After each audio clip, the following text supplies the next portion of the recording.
I sold my father's metal to pay for my stepson's college. Last week, he threw it in the trash and said, "You'll never be family, just a lonely loser my mom pities." My wife laughed and added, "At least his metal finally helped someone useful." I didn't speak. I just left. This morning, my phone was flooded with 58 desperate messages. He dropped the metal in the trash like it was a gum wrapper. Didn't even look down. Just flicked his wrist. Clink. Gone. Then he said it. Right to my face. "You'll never be family. You're just some lonely loser my mom pities." I didn't move. Didn't blink. But I felt something behind my eyes rupture like an old pipe finally cracking after decades of pressure. And she, my wife, she laughed. She laughed. And then she said it. "At least his metal finally helped someone useful." I didn't respond. Just turned, walked out the front door, left the roast chicken on the table, the TV humming in the background, the smell of that lavender hand soap she always buys drifting from the kitchen sink. I didn't pack a bag. Didn't grab a coat. Just walked. That was 4 days ago. This morning, my phone dead since I left, lit up with 58 messages. And I knew. Something had happened. But before we get there, let me explain how we got to this moment. Because the metal? That wasn't just metal and ribbon. That was all I had left of my father. And to understand why I sold it, you need to understand who I was before they gutted me. Let me start from the beginning. I married Marian 5 years ago. Widowed, 2 kids, no money, and a smile that made me forget how to breathe. I met her at a community food drive. She was volunteering, I was donating old canned goods and pretending I wasn't completely invisible in my own life. She laughed at my joke about expired peas, touched my arm, and said, "You've got kind eyes." No one had said that to me since my mom died. We were married within a year. Too fast. Everyone said so. Especially my sister.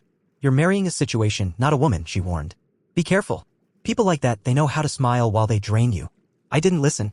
I was 47, lonely, and saw a chance to mean something again. Marian came with 2 boys, Liam, 9, and Evan, 15. Evan hated me from day one. Not teenage sulking, not awkwardness, actual loathing. He called me by my first name. Rolled his eyes whenever I spoke. Told me once, during dinner, that I smelled like failure. Marianne would laugh nervously and change the subject. "He'll come around," she'd whisper later. "He just misses his dad." His dad. The golden ghost. A drunk who wrapped his car around a pole after a poker night and a bottle of Jameson. But he was dead, which meant he could do no wrong. And I was the unwanted stand-in. The warm body filling the chair at parent-teacher conferences. But I kept showing up. Picked Evan up from soccer even when it meant leaving work early and getting docked pay. I paid for braces, new shoes, private SAT tutoring. When Liam needed surgery for a jaw misalignment, I maxed out 2 credit cards. And when Evan got into college, a private school he swore was his only shot at success, he made it clear what he thought about my help. "I mean, you should pay. You owe us for marrying into this family." That night, I sold the medal. My father earned it in Vietnam. Bronze Star. He never talked about the war, but he kept that medal in a locked box under his bed.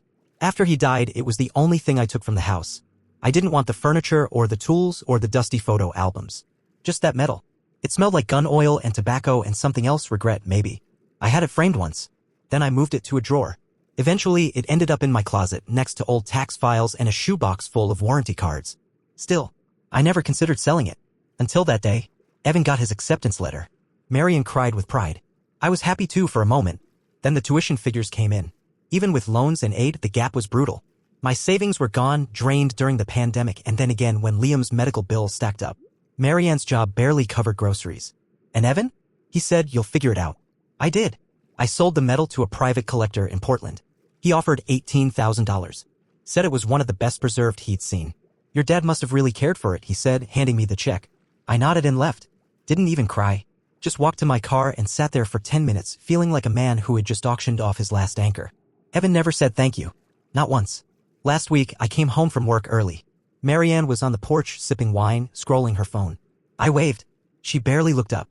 Inside, Evan was in the kitchen. He'd just gotten home from college for summer break. New tattoos. New attitude. I asked him about school. He grunted something. Then he held up the medal, the one I'd sold. The replica. "Found this in your closet. Thought you said you sold it." I froze. "I did. That's a replica." He smirked. "Well, either way, and that's when he did it. Just opened the trash lid, dropped it in, and turned back to the fridge like nothing had happened." I stood there. "You don't get it," he said. "You're not family. You're just some loser my mom pities." That's when Marianne walked in. She didn't defend me. She laughed. At least his medal finally helped someone useful. And that's when I left. No yelling. No drama. Just silence. I walked. The past 4 days I stayed at a cheap motel off Highway 9. No TV. No internet. Just silence. I turned off my phone, stared at the ceiling, and wondered how I'd gotten here. When did I stop being a person? This morning I charged my phone. It took 3 tries, battery nearly dead from the cold. When it turned on, it exploded. 58 messages. From Marianne. From Liam. From Evan. Even from people I barely knew, coworkers, neighbors, old friends. The subject line of one email just said, "You need to come home. Something happened. I haven't opened any of them yet, but something tells me." Evan finally learned what real consequences look like. And my silence might have been the loudest scream they ever heard. Update 1. So, I went home. Not because I wanted to. Not because I missed anyone. Because I needed to see what could make her panic. Marianne doesn't panic. She manipulates. She crafts emotions like weapons. The last time she cried was during a car commercial. The time before that, I was in the ER after collapsing from stress at work. So when I saw 58 messages, 28 from her, I knew something had broken. I didn't knock. I still had my key. The house smelled like bleach and panic. Not lavender. Not home. Marianne was on the floor in the kitchen scrubbing something that wasn't dirty. Her hair was soaked with sweat. There were broken eggs on the tile. No explanation. She looked up and froze. "Where's Evan?" I asked. She just stared.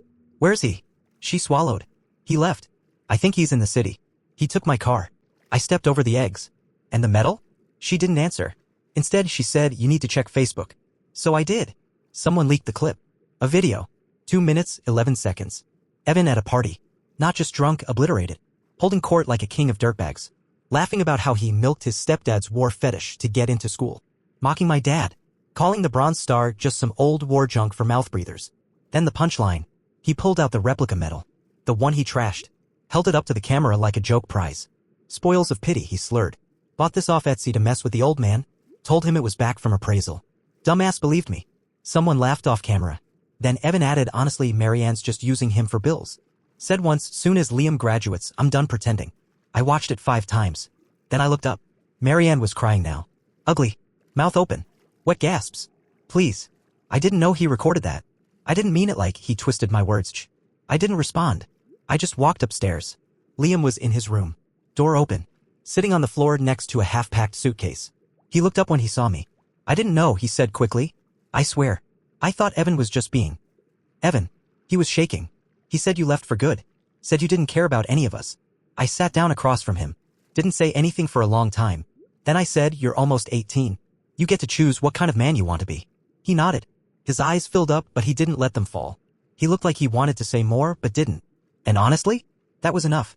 Marianne tried to follow me to the car. Asked me to come inside. Said we should talk. I told her I had things to do. She asked where I was going. I told her to visit my father. She looked confused. Then she understood. The cemetery was quiet. Late spring.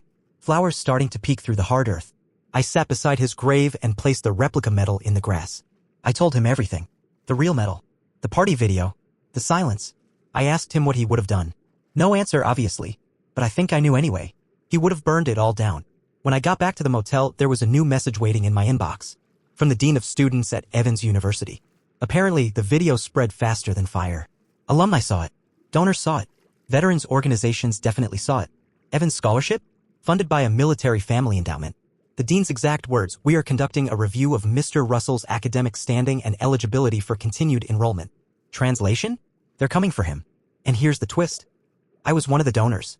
I gave $5,000 under my father's name when Evan got accepted. Asked that it be anonymous. I've just contacted the funds board. Asked for a revocation review. I included the video. Attached a personal letter. And now? I'm waiting. Because Evan may think he torched my past. But I'm about to make damn sure he doesn't get a future handed to him. Not on the bones of a man he mocked. Not with my silence.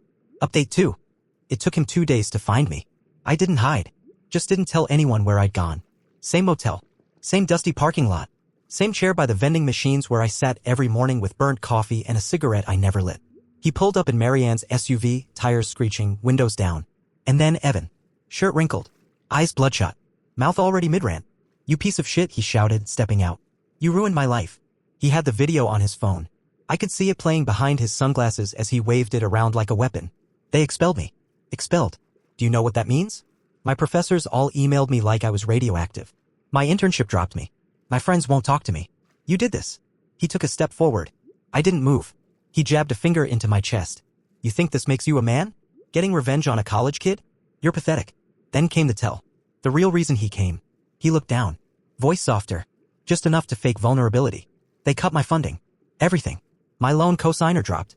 I don't have housing. I'm going to be homeless, you freak." And there it was. He hadn't come to fight. He came to beg. But he didn't know how to do it. Because Evan doesn't beg. He guilts. He shames. He weaponizes pity like a surgeon. I'm your son, he said. You think this makes my dad proud? Throwing me in the street. I smiled and handed him an envelope. Inside, a printed copy of the financial aid letter stating his scholarship was permanently revoked. A screenshot of the board's decision. And a short note. 5 words. You did this to yourself. He read it, then tore it in half, then hit the hood of the SUV, then screamed. Full body, red-faced, toddler in a mall tantrum. It was pathetic and cathartic, because I finally saw him, not the sullen boy I tried to win over, not the victim he played to Marianne. Just a small, angry failure who thought the world owed him something. He didn't say goodbye, just drove off. That night, Marianne called. She was crying again. Please. He's not staying with me. I told him he had to go. He's couch surfing. He said you ruined him. I didn't say anything. He's suicidal, she said. I still didn't say anything. And then? She snapped. You love this. You wanted to break him. You're sick. You're disgusting. You're jealous of a boy with more potential than you ever had. I could have fought back. Thrown facts in her face. Reminded her who paid the bills. Who raised her sons while she played Instagram housewife. But I just said, goodbye, Marianne. Then I blocked her.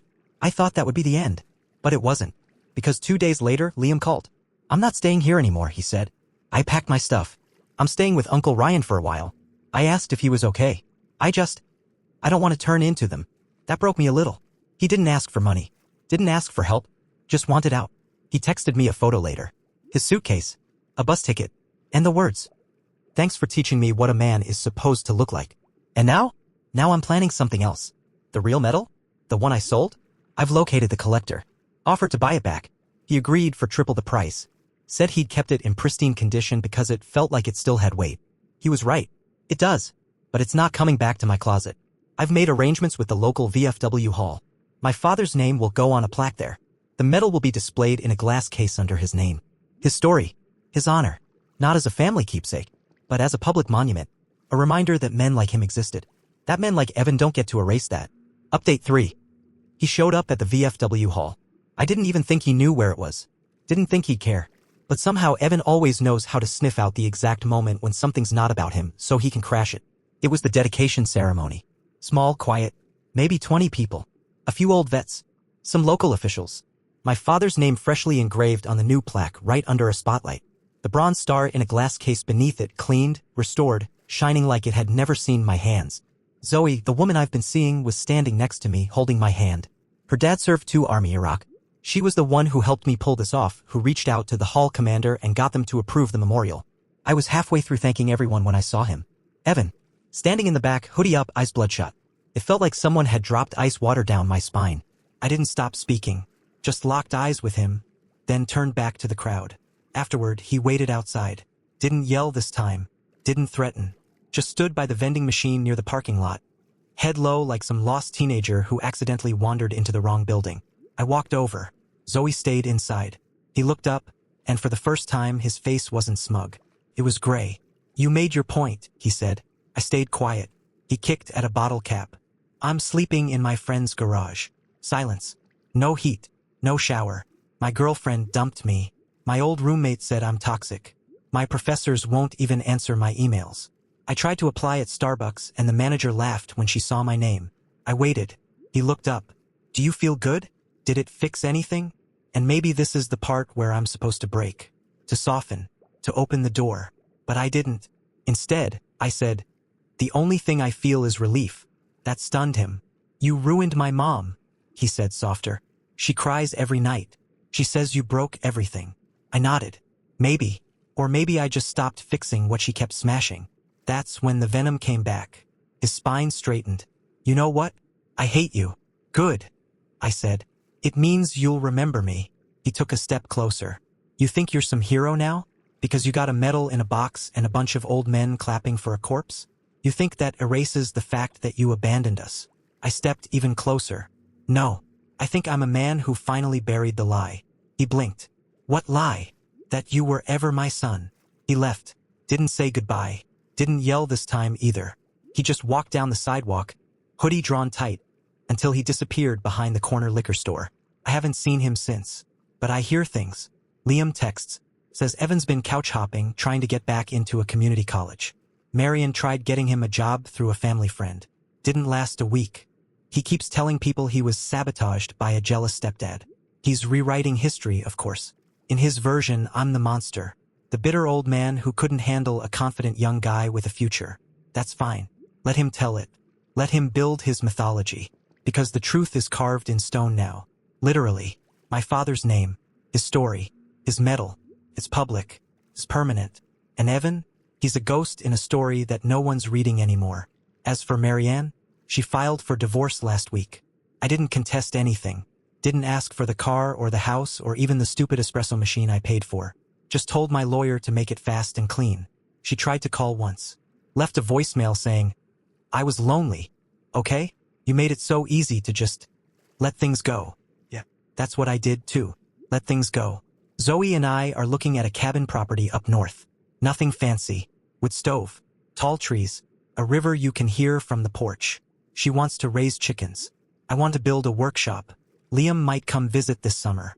He asked if we could go fishing. He's never been. Neither had I. But I said yes. Because maybe that's what healing looks like. Not forgiveness, not family dinners. Not holding hands in a therapist's office while pretending the knives aren't still stuck in your back. Maybe it's just two people who made it out. Standing by a lake. Trying not to repeat what broke them. Final thought. I used to think I was the extra piece in someone else's puzzle. Now I realize I was my own puzzle. Just missing the courage to dump the wrong pieces out. The ones that never fit. The ones that pretended to love me while hollowing me out. If you're reading this and you're still holding on to people like that, let go. Before they do it for you. And before you find yourself staring at an empty trash can, wondering why the only thing that ever mattered ended up at the bottom of it. I crawled out. You can too.